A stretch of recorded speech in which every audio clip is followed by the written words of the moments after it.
بسم اللہ الرحمن الرحیم السلام علیکم ورحمۃ اللہ وبرکاتہ نحمده ونصلی علی رسولہ الکریم اما بعد۔ واضح رہے کہ عیدین یعنی عید الفطر اور عید الاضحیٰ کی نماز دین کی شعائر میں سے ہے، اور عیدین کی نماز سے مقصود مسلمانوں کی شان و شوکت اور قوت کا اظہار ہے۔ یہی وجہ ہے کہ عیدین کی نماز عیدگاہ میں پڑھنا مسنون ہے تاکہ زیادہ سے زیادہ مسلمان ایک جماعت میں شریک ہو سکے۔ شہر، فنائے شہر اور بڑا گاؤں جہاں جمعہ قائم کرنے کی شرائط پائی جاتی ہیں وہاں عید کی نماز پڑھنا واجب ہے۔ تاہم جمعہ اور عید کی نماز کی شرائط میں فرق یہ ہے کہ جمعہ کے درست ہونے کے لیے خطبہ شرط ہے، جبکہ عید کی نماز کے لیے خطبہ شرط نہیں، سنت ہے۔ اسی طرح عید کی نماز کے لیے اذن عام کا ہونا بھی شرط نہیں، اور جمعہ کی اور عید کی نمازوں کے لیے جماعت کا ہونا شرط ہے۔ انفرادی طور پر جمعہ یا عید کی نماز ادا کرنا درست نہیں، جماعت کے ساتھ پڑھنا ضروری ہے، لیکن جمعہ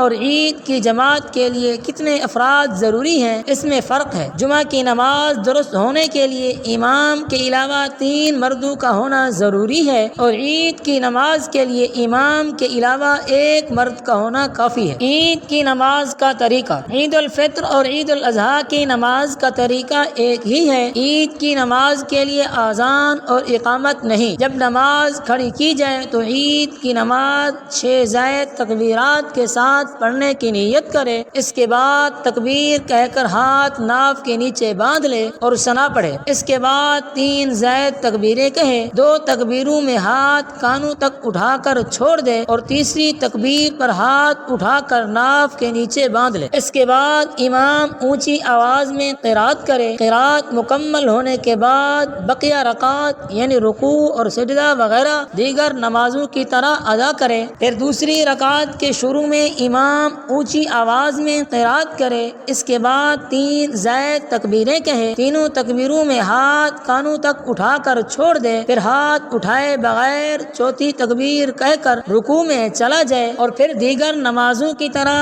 2 سجدوں کے بعد التحیات، درود اور دعا پڑھ کر سلام پھیر دے۔ پھر نماز مکمل کرنے کے بعد امام 2 خطبے دے، دونوں خطبوں کے درمیان تھوڑی دیر بیٹھ جائے۔ عیدین کے خطبے اور ان میں تکبیرات سے متعلق احکام۔ اگر مذکورہ خطبے پڑھنا بھی مشکل ہو تو دونوں خطبوں میں حمد و ثنا اور چند آیات پڑھ لینا بھی کافی ہوگا۔ نیز عیدین کے خطبوں کی ابتدا اور انتہا اور درمیان میں تکبیرات پڑھنے کا بھی اہتمام کرنا چاہیے، اور عید الفطر کے مقابلے میں عید الاضحیٰ کے خطبوں میں تکبیرات زیادہ کہنا چاہیے۔ مسلمانوں کی 2 عیدیں ہیں، ماہ رمضان کے بعد عید الفطر اور یوم العرفہ کے بعد عید الاضحیٰ، اور اللہ نے ہمیں جاہلیت کی عیدوں اور ہر بدعت کی عید کے بدلے یہ 2 عیدیں عطا کی ہیں۔ حضرت انس بن مالک رضی اللہ تعالیٰ عنہ سے مروی ہے، فرماتے ہیں اہل جاہلیت کے لیے ہر سال 2 دن ہوتے تھے اور ان میں وہ کھیلتے تھے۔ جب آپ صلی اللہ علیہ وسلم مدینے میں آئے تو فرمایا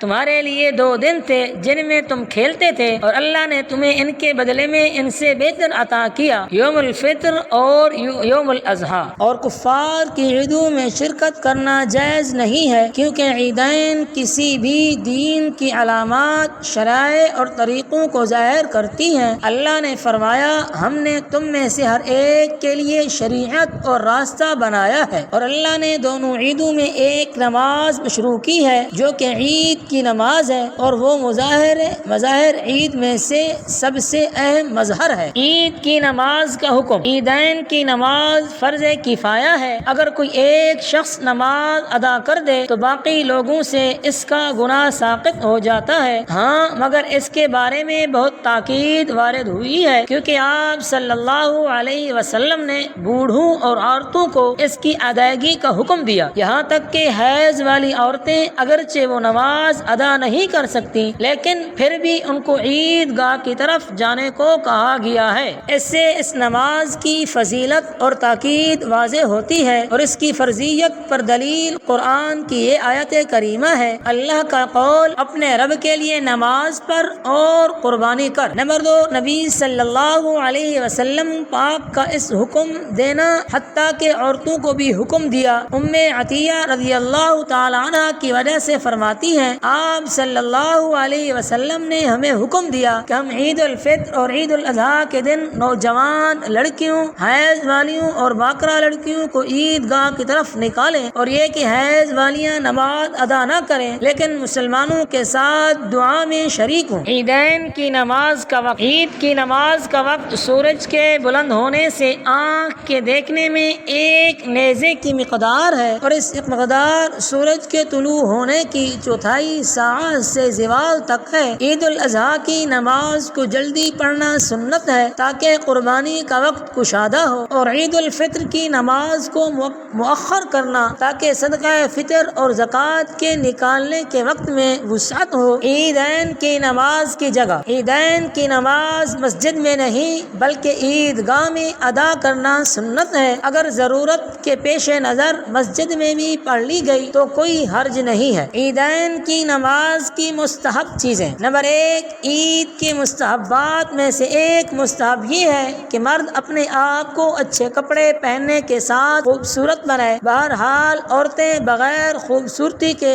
اور بغیر خوشبو لگانے کے عید کی نماز کے لیے نکلیں گی۔ نمبر 2، مقتدی آنے میں جلدی کرتے ہوئے اگلی صفوں میں پہنچنے کی کوشش کریں۔ نمبر 3، ایک راستے سے جائے اور دوسرے راستے سے لوٹے، اگر ممکن ہو تو پیدل چل کر جائے۔ حضرت جابر رضی اللہ تعالی عنہ سے مروی ہے، فرماتے ہیں نبی اکرم صلی اللہ علیہ وسلم عید کے دن راستے کو بدلتے تھے۔ نمبر 4، عید الفطر کے لیے نکلنے سے پہلے 3 یا 5 طاق عدد میں کھجوریں کھا لیں، اور عید الاضحیٰ میں عید کی نماز سے لوٹنے کے بعد کھائیں۔ نمبر 5، عید الفطر کی نماز کو دیر سے پڑھنا مستحب ہے تاکہ مسلمان زکوٰۃ الفطر کو آسانی سے دے سکیں اور مستحقین تک پہنچ جائے۔ البتہ عید الاضحیٰ کی نماز کو جلدی پڑھنا مستحب ہے۔ عیدین کے احکام۔ نمبر 1، عید کی نماز سے پہلے اور بعد میں نفل پڑھنا مکروہ ہے، البتہ اگر عید کی نماز مسجد میں ادا کی جا رہی ہو تو مسجد میں داخل ہوتے وقت تحیۃ المسجد ادا کر لے۔ نمبر 2، کسی کی عید کی ساری یا بعض نماز رہ جائے تو جس طرح عید کی نماز پڑھی جاتی ہے اسی طریقے پر قضا کرے، اور وہ یہ کہ 2 رکعتیں ان کی تکبیرات کے ساتھ پڑھے، جو رہ جائے اس کو اپنے طریقے پر پورا کرے۔ نمبر 3، عید کی تکبیر ان الفاظ کے ساتھ ہو: اللہ اکبر، اللہ اکبر، لا الہ الا اللہ، واللہ اکبر، اللہ اکبر وللہ الحمد، اور ان الفاظ کے ساتھ: اللہ اکبر، اللہ اکبر، اللہ اکبر کبیرہ۔ نمبر 4، مردوں کے لیے تکبیر کی آواز کو بلند کرنا مسنون ہے، لیکن عورتیں آہستہ پڑھیں، اس لیے کہ عورتوں کو پست آواز کا حکم دیا گیا ہے۔ نمبر 5، عید الفطر میں صبح کی نماز سے تکبیرات کی ابتدا کی جائے اور امام کے نماز کے لیے نکلنے تک تکبیرات پڑھی جائیں، اور عید الاضحیٰ میں یوم عرفہ کی صبح سے ایام تشریق کا سورج غروب ہونے تک، یعنی 13ویں دن کا سورج غروب ہونے تک تکبیرات پڑھی جائیں۔ پس عیدگاہ کی طرف جاتے ہوئے عیدگاہ میں امام کے پہنچنے تک جماعت کے ساتھ ادا کی جانے والی فرض نمازوں کے بعد شہروں اور بازاروں میں تکبیرات پڑھی جائیں۔ توجیہات۔ نمبر 1، مستحب یہ ہے کہ مسلمان ایک دوسرے کو عید کی مبارکباد دیں، کہا جائے تقبل اللہ منا و منکا۔ نمبر 2، عید کے دن خوش ہونا اور اس کو ظاہر کرنا مستحب ہے، اور مسلمان اپنے قریبی رشتہ داروں، دوستوں اور مسلمانوں بھائیوں کو مبارکباد دے۔